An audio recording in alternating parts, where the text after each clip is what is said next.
Hi, I'm Leah Williamson and this is the story behind the post.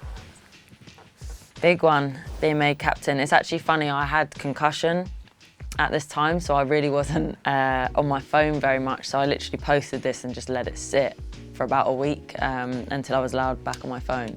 I arrived at camp and then I just got called in by the manager, Serena, just before lunch. It was like 15 minutes, so I had no idea it was going to be of that nature. And she asked me, and I always trust my gut, and my gut in the moment said to say yes, so I did. And then I retreated to my room for about a week and lived in darkness until my concussion was better. So like I say, it was not the best start to captaincy. Obviously the greatest honour to be named captain of your country, so big smile and had to make the gram.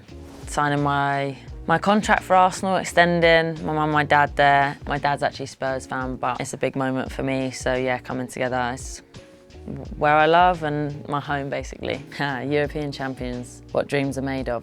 I think that was my first post after we won. Obviously played alongside Millie throughout the tournament. She was my partner at centre-back, but also captain, vice-captain. We'd had so many chats about what we wanted to achieve, and then we actually did it. I just think everybody has waited so long for that moment in English football history, and especially us. We kept saying to each other, what have we done? Like, what have we actually done here? But I think the fact that 90,000 people turned up for that final in the first place, we knew what was happening and we knew where it was going. You can see by the smile on my face, I'm literally smiling talking about it. It was a fairy tale. Like, I believe everything happens for a reason, and there were so many things that happened along the way that just paid into that. We lost our coach to COVID. We nearly went out and we scored in the 85th minute or whatever to equalise to go through to the semi-final. Like, everything that we did was so purposeful, but we just had a really good time. I wanted to bring everybody with us to then change the trajectory of women's football, and that's what we did.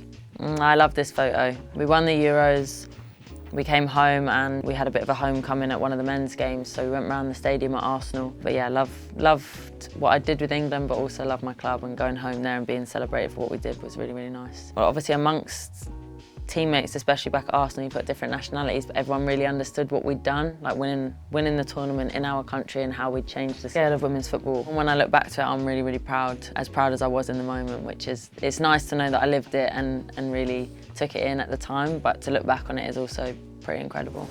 This one. So 2 months down, it still isn't all bad, because everyone told me that during my injury it's going to be the hardest time, and I expected it to be the hardest time of my life, and I'm not saying that it won't be by the time we get to the end of it, but 2 months in, I was having quite a nice time, spending lots of time with my mates.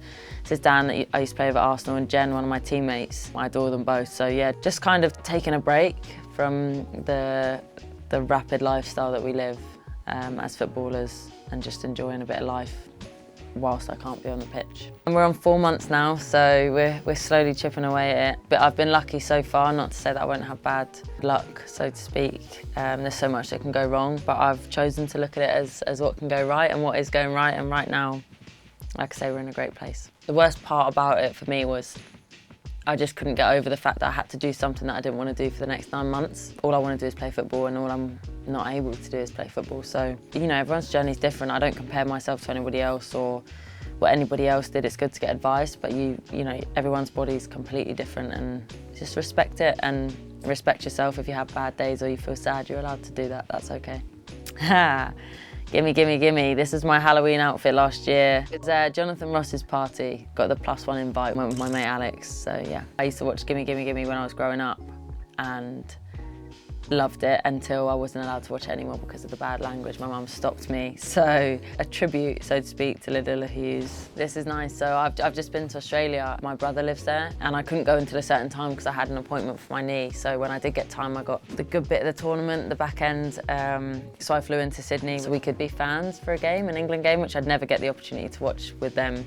And obviously Jill as well. I see her more in Australia than I do in England because she's so busy. So it was nice to catch up with friends, and obviously hard with the tournament being on and not being involved. But you know, I love them. It's one of those where like everything's wrong in that situation. You know, the girls went 1-0 down, so I stood up as if I was going to do anything about it, and I can't. Like I just felt so useless. And you know, obviously missing football as a given, but actually just missing spending time with my mates. And they're such a good bunch of girls, and you know, I know what they do. I know how they go into the change room. I know what they'll be doing at every point. So to miss out on That's what hurt me the most after the game. Normally they come up and see their families, so waited around and surprised a couple of them as well, which was nice. But just being able to give them a cuddle and tell them I love them was really, really nice.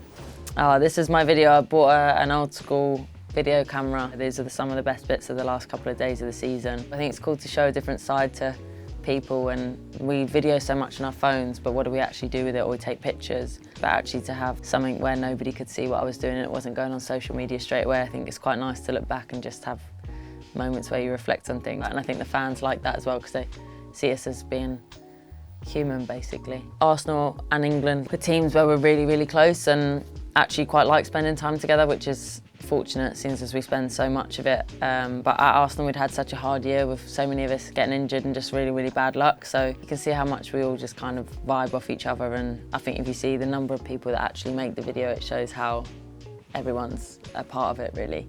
My book, I'm so proud of this. Like, I wrote it with my cousin Jordan. She's incredible. We came up with this idea that we kind of wanted to honour the story of women's football and where it's come from, and honour the fact that it was banned for 50 years. It seems, you know, like a really good time to do that. We've opened all these doors for young girls. Well, I want to normalise girls playing football for them, and also for boys to be allies and realise what women have been through, what they go through and the challenges they face, to then help them and be the best support system they can be also. But to write it with my cousin is just incredible, and we're a really close family and we believe in stuff like this. This is stuff that we talk about, and we were lucky that our families gave us the inspiration that we needed, or the confidence and support that we needed to do what we wanted in life. But some people aren't as lucky, and maybe that book can be that key for them as well, which I really love the thought of.